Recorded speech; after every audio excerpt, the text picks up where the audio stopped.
ሰላም ጤና ይስጥልኝ የተወደዳችሁ ተመልካቾቻችን ከከፋ ቴሌቪዥን የሰዓቱን ዜናዎች ይዘን ቀርበናል። ከዜናዎቹ ጋር ቤቴሌም መምሩ ነኝ። አብራችሁን ቆዩ። የተሻለ አፈጻጸም በማስመዝገብ ህዝቡን ተጠቃሚ ለማድረግና የልማት ግቦችን ለማሳካት ሁሉም መስራት እንደሚገባ የዴቻ ወረዳ ምክር ቤት ገለጸም። ምክር ቤቱ አራተኛ ዙር 11ኛ ዓመት 3ኛ መደበኛ ጉባኤውን አካሂዷል። ተጨማሪ አለን። የዴቻ ወረዳ ምክር ቤት የ2017 ዓመተ ምህረት አራተኛ ዙር 11ኛ ዓመት 3ኛ መደበኛ ጉባኤ አካሂዷል። በዚህ መደበኛ ጉባኤ የ2017 ዓመተ ምህረት የምክር ቤት አፈጻጸም ሪፖርት ማዳመጥ፣ የአስፈጻሚው ስራ ሪፖርት ማዳመጥ፣ የፍርድ ቤት ሪፖርት እንዲሁም በተለያዩ ጉዳዮች ላይ ተወያይተው ውሳኔ አሳልፈዋል። በመድረኩ የተገኙት የዴቻ ወረዳ አስተዳዳሪ አቶ ወንዱ አደመ እንደገለጹት የህዝቡን የልማት እንዲሁም የመልካም አስተዳደር ችግሮችን ለመፍታት ዘርፈ ብዙ ተግባራት ተከናውኗል ብለዋል። መልካም አስተዳደር ተግባራትን በተመለከተ ትልቁ የህዝባችን ጥያቄ የመንገድ፣ የመብራት፣ የውሃ ጥያቄዎች አሉን። ከነዚህ ውስጥ የመንገድ ጥያቄዎችን እየፈታን ነው ያለነው። ለምሳሌ አሁን ከደቂያ እስከ ወሺ ወደ 24 ኪሎ ሜትር ማህበረሰቡና መንግስት በመተባበር እየሰራ ነው ያለው። በዚህ አመት ይሄ መንገድ ሙሉ በሙሉ የጠጠር መበተን ስራ ለማጠናቀቅ በተቀመጠው አቅጣጫ እንቅስቃሴ ላይ ነው ያለነው። ከዛ ጋርም ተያይዞ 4 ድልድዮች እየተሰሩ ነው ያሉት። ይሄ አንዱ የመልካም አስተዳደር ጥያቄ ነው። ከዚህ ባለፈ ለዘመናት ያልተመለሱ ለምሳሌ ሙቲ አካባቢ ላይ አንድ ድልድይ ማህበረሰቡን በማስተባበር ማህበረሰቡና መንግስት በመተባበር አንድ ድልድይ ጨርሰናል። ይሄ ድልድይ ደግሞ ከፍተኛ የህዝብ ቁጥር ፍሰት ያለበት ስለሆነ አገልግሎት እየሰጠ ያለበት ሁኔታ አለ። ነገር ግን አጠቃላይ የመንገድ ጥያቄም ይሁን ሌሎች የመሰረተ ልማት ጥያቄዎችን ምላሽ ለመስጠት ያው አብዛኛው በመንግስት ብቻ የሚመለስ ሳይሆን ማህበረሰቡንም በማስተባበር እየተሰሩ ያሉ ስራዎች አለ። እነዚህ ስራዎችን በማጠናከር ማህበረሰቡንም በማሳተፍ የህዝብ ጥያቄዎችን ለመመለስ ዝግጁ ነን። በማህበራዊ ዘርፍ በጤና፣ በትምህርት ትልቅ ትኩረት ካደረግናቸው ዋና ነጥቦች መካከል በተለይ ጤና ላይ አብዛኛውን ማህበረሰባችን እየተጠቃ ያለበትን በወባ መከላከል ስራ ዙሪያ ላይ እንደ ወረዳችን አመርቂ ውጤት ሰርተናል። የወረዳው ምክር ቤት አፈ ጉባኤ የተከበሩ አቶ አባቴ አምቦ በበኩላቸው በምክር ቤቱ በተከናወኑ ተግባራት ስለተመዘገቡ ውጤቶች አብራርተዋል። ምክር ቤት በህዝብ ውስጥ የሚሰሩ እና ለህዝብ የሚሰጡ አገልግሎቶች በትክክል መንግስት ባስቀመጠው ልክ ታች ለማህበረሰቡ መውረዱን ነው። ለምሳሌ አሁን በኢኮኖሚ ዘርፍ የተለያዩ ታች የሚሰሩ ስራዎች አሉ። ለምሳሌ በግብርና ዘርፍ አሁን በሰፊ ንቅናቄ እየተሰራ የተለያዩ ኢኒሼቲቮች አሉ።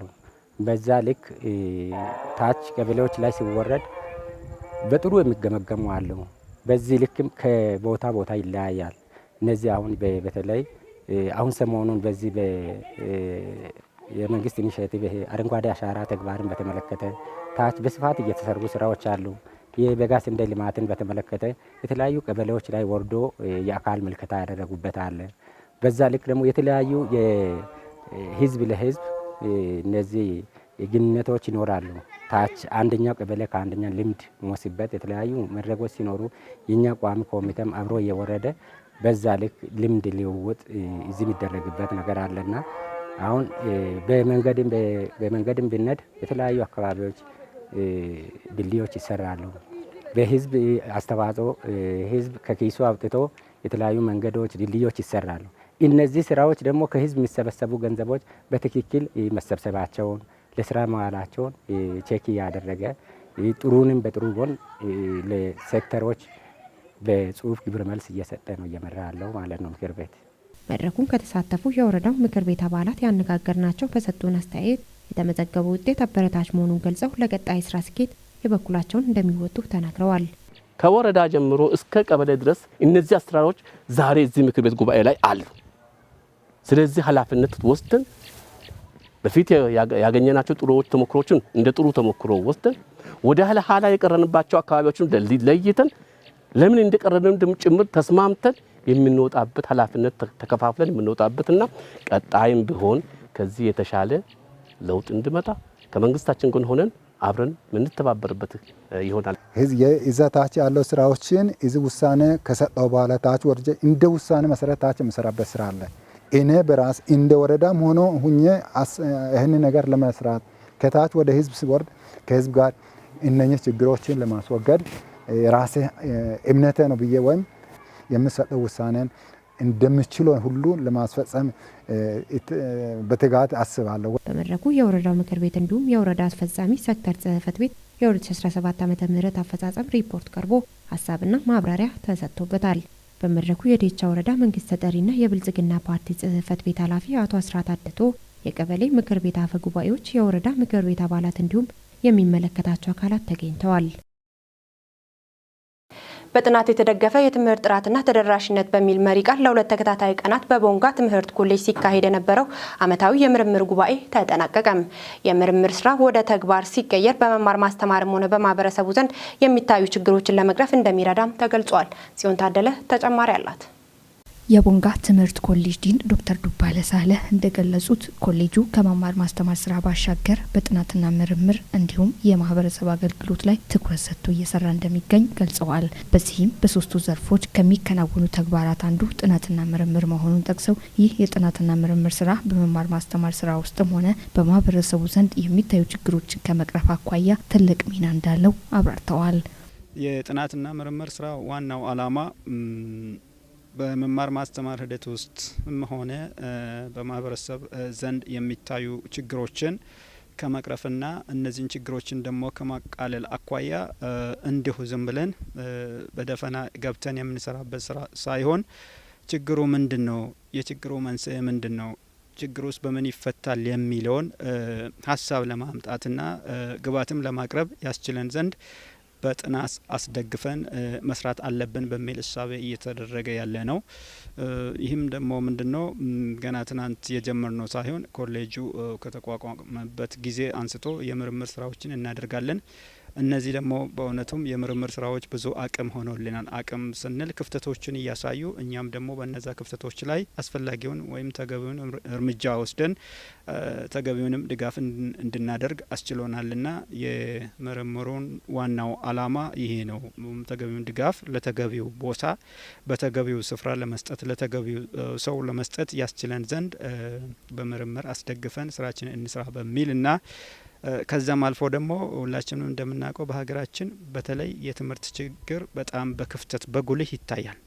በጣም ያሳዝነናል። እኛ ደግሞ የትምህርት ኮሌጅ ነን። በትምህርት ኮሌጅ ውስጥ ነው የምንሰራው። የትምህርት ጉዳይ አሳሳቢ ነው። ሁሉም የሚያውቀው ነው። ለአንድ ሀገር መሰረት ትምህርት ነው። ትምህርት ከሞተ ደግሞ ትውልድ ይሞታል፣ አገር ይሞታል።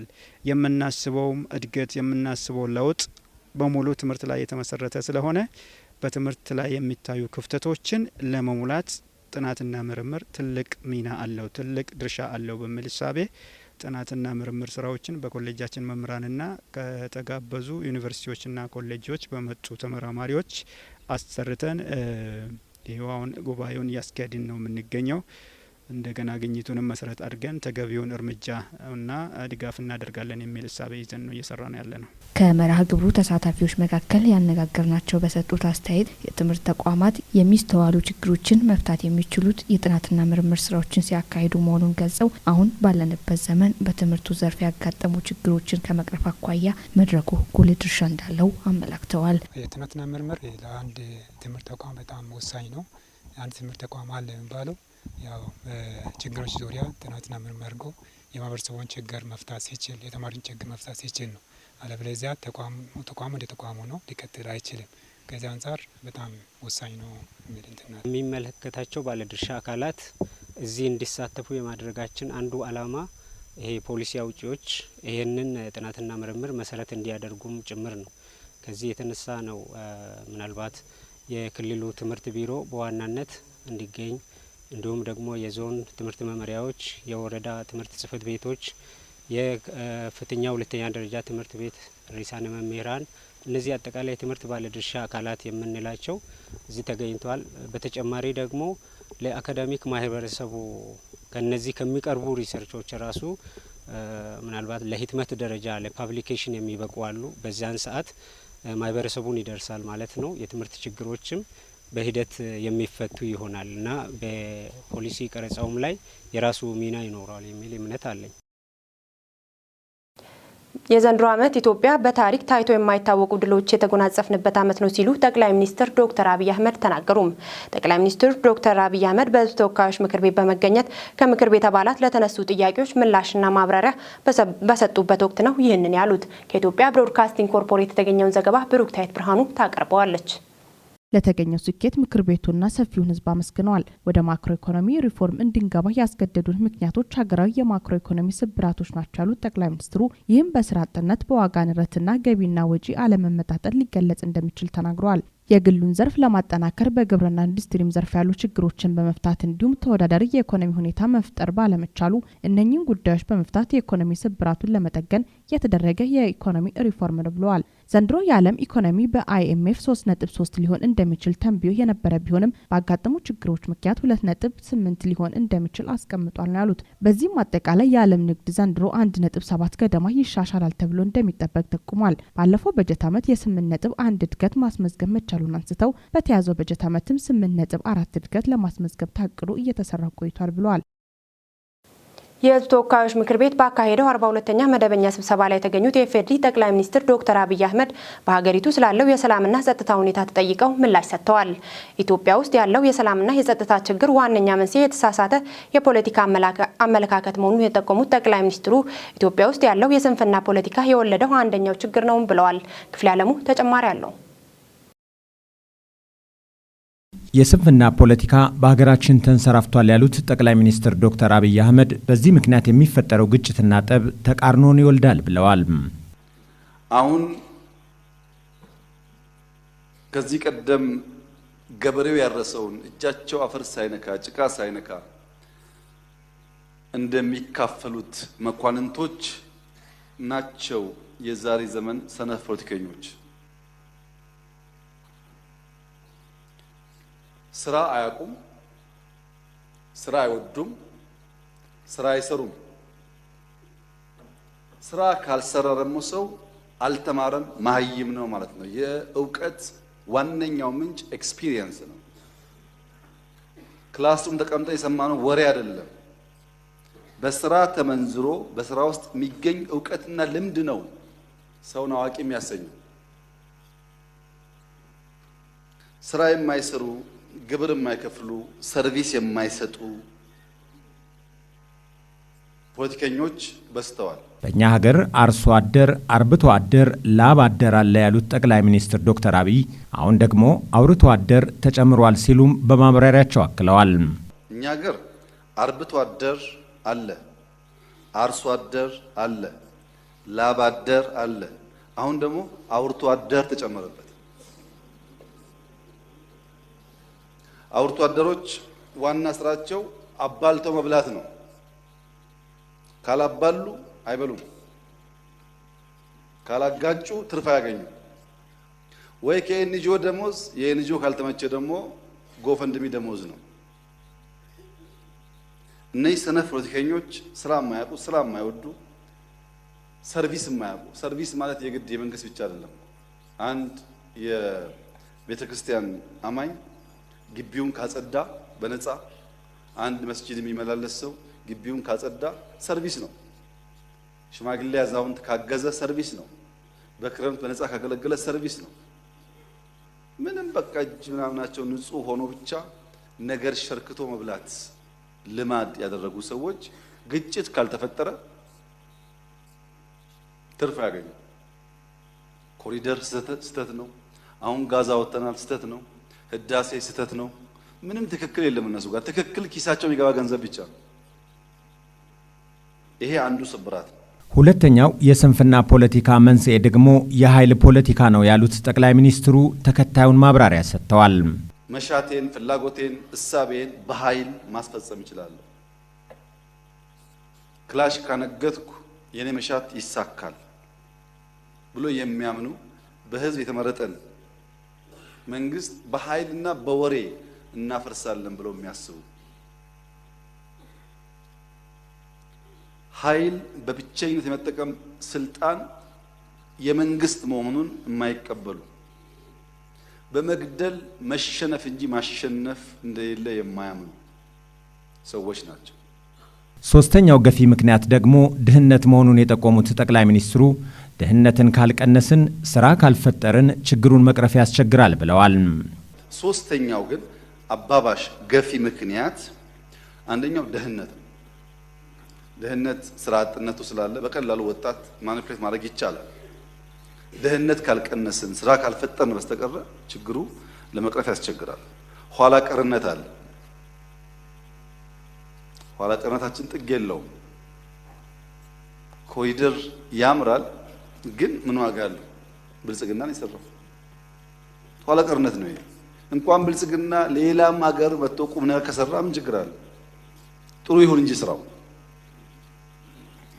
ኋላ ቀር እሳቤዎች እኔ ካልሆንኩ የሌላው ሰው ስራ አይደለም ብለን ማሰብ፣ ዘረኝነት ስር የሰደደ አስቀያሚ በሆነ መንገድ የሚገለጽ ማለት ነው።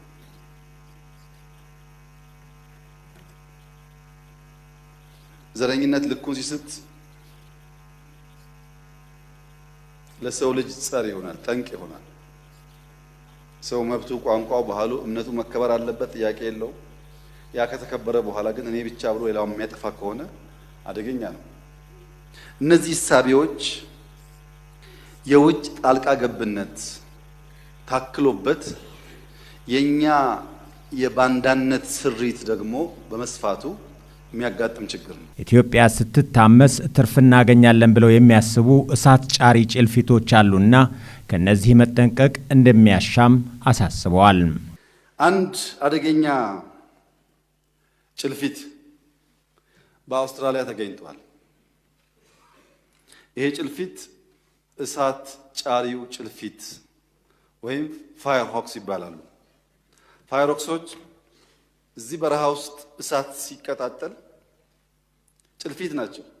ከዚያ በረሃ ሄደው አንድ እሳት የያዘው እንጨት ወስደው ሌላ ቦታ እንጨቱን ጥለው ይለኩሳሉ።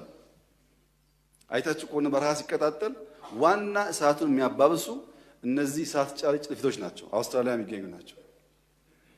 ለምን ያላችሁ እንደሆነ ልክ እንደ ሰው ተደብቆ አድፍጦ አድኖ ተኩሶ እንደሚገለው እሳት ሲለኮስ እሳት ያስፋፉና ያን እሳት ሸሽቶ የሚሄድ ተሳቢ በራሪ ነገር ሲያገኙ ያድናሉ።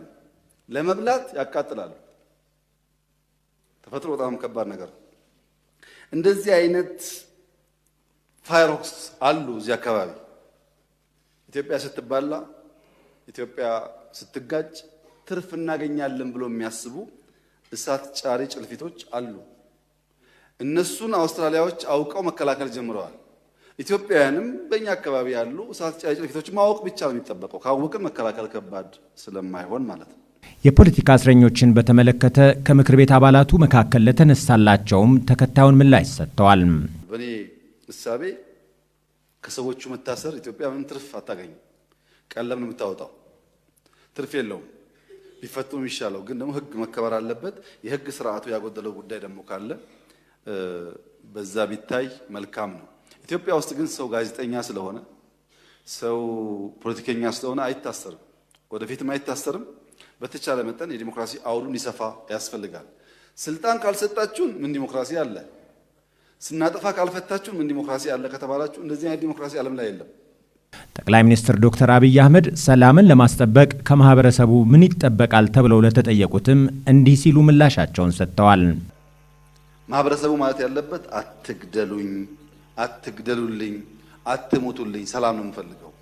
ይህም በቅርቡ የአማራ ህዝብ በግልጽ አሳይቷል። በአደባባይ ወጥቶ በቃኝ፣ ስራ ፈልጋለሁ፣ ልማት ፈልጋለሁ፣ ሰላም ፈልጋለሁ፣ አትረብሹኝ ብሏል። ይሄ ለኦሮሚያውም፣ ለትግራዩም፣ ለደቡቡም ለሁሉም ሰው ይመለከታል። ህዝቡ ወጥቶ በቃኝ ማለት አለበት። ኢትዮጵያ አትበታተንም። ራሷን ለመከላከል በቂ አቅም አላት። ኢትዮጵያ ትበለጽጋለች። ለመበልጸግ የሚያበቃ በቂ አቅም አላት። ኢትዮጵያ ትጸናለች። ለመጽናት የሚያበቃ በቂ አቅም አላት። ኢትዮጵያ ጠላቶች ነበሯት፣ አሏት። አይናቸው እያየ ግን እናንሰራራለን። አመሰግናለሁ። ጠቅላይ ሚኒስትር ዶክተር አብይ አህመድ በህዝብ ተወካዮች ምክር ቤት ተገኝተው በሰጡት ማብራሪያ ኢትዮጵያ ሙሉ በሙሉ ከምግብ ተረጂነት የተላቀቀች የምግብ ሉዓላዊነቷ የተረጋገጠ ሀገር መሆኗን ማረጋገጥ አለብን ብለዋል። አምርታ መብላት የማትችል ሀገር ብሔራዊ ጥቅሞቿን ለማሳካት ትቸገራለች ያሉት ዶክተር አብይ ባለፉት ጥቂት ዓመታት 27 ሚሊዮን ገደማ ሰዎች በሴፍትኔት የታቀፉ ተረጂዎች እንደነበሩ ማስታውሰዋል። ለረጅም ዘመናት በሴፍትኔት የተዳደሩ የነበሩ ኢትዮጵያውያን ራሳቸው አምርተው ከሴፍትኔት ነፃ መሆናቸውንም ገልጸዋል። ባለፈው ዓመት 26 ሚሊዮን ሄክታር መሬት ታርሶ እንደነበር ያወሱት ጠቅላይ ሚኒስትሩ ዘንድሮ 31.8 ሚሊዮን ሄክታር መሬት ማረስ መቻሉንም ተናግረዋል። ጠቅላይ ሚኒስትሩ ባለፈው ዓመት በጥቅሉ 1.2 ቢሊዮን ኩንታል ምርት ተሰብስቦ እንደነበር ገልጸው ዘንድሮ 1.5 ቢሊዮን ኩንታል ምርት መሰብሰብ እንደተቻለም ገልጸዋል። ዘገባው የኢትዮጵያ ብሮድካስቲንግ ኮርፖሬት ነው። በተያያዘ ዜና ጠቅላይ ሚኒስትር ዶክተር አብይ አህመድ በሕዝብ ተወካዮች ምክር ቤት ተገኝተው በሰጡት ማብራሪያ እንደገለጹት በባለፈው ዓመት ብድርና እርዳታን ጨምሮ ከሁሉም የውጭ ምንዛሬ ማግኛ ምንጮች የተገኘው ሀብት 24 ቢሊዮን ዶላር እንደነበር ጠቅሰዋል። በዘንድሮ ዓመት የተገኘው ሀብት ደግሞ 32 ቢሊዮን ዶላር ነው ብለዋል። ዘንድሮ ከወጪ ንግድ 8 ቢሊዮን ዶላር ገቢ ተገኝቷል ያሉት ጠቅላይ ሚኒስትሩ ከሬሚታንስ 7 ቢሊዮን ዶላር ደርሷልም ብለዋል። የውጭ ቀጥተኛ ኢንቨስትመንት 4 ቢሊዮን ዶላር መመዝገቡን ጠቅሰው ከአገልግሎት ዘርፉ 8.3 ቢሊዮን ዶላር ገቢ መገኘቱን ገልጸዋል። ሪፎርሙ ከተጠበቀው ፍጥነትና ውጤት በላይ ውጤት አስገኝቷል ያሉት ጠቅላይ ሚኒስትሩ ኢትዮጵያ ለምን ያክል ዘመን ታስራ እንደቆየች ማሳያ ይህ ፎረም ነው ብለዋል።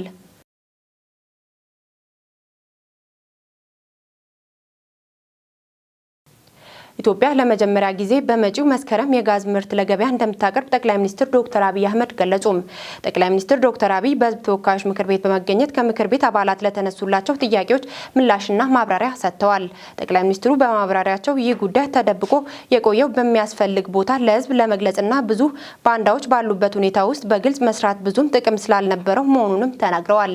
በዚህም በሶማሊያ ክልል የተሰራው የመጀመሪያ ዙር የጋዝ ፕላንት ተጠናቆ በቅርብ እንደሚመረቅና ሁለተኛው ዙርም እንደሚጀመር አመላክተዋል። የ2018 በጀት ዓመት በጀት 1.93 ትሪሊዮን ብር ሆኖ በሙሉ ድምጽ ጸደቀም። የሕዝብ ተወካዮች ምክር ቤት ባካሄደው 42ኛ መደበኛ ስብሰባው ነው ተጠንቶ የቀረበለትን የ2018 በጀት ተወያይቶ ያጸደቀው። በጀቱ ኢኮኖሚያዊና ማህበራዊ እድገትን ለማፋጠን ታሳቢ ያደረጉ ስራዎች ላይ ሊውል እንደሚገባም ተመላክቷል።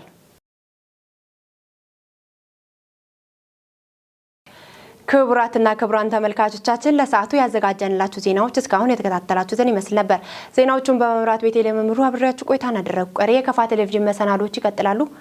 ሰላም ቆዩልን።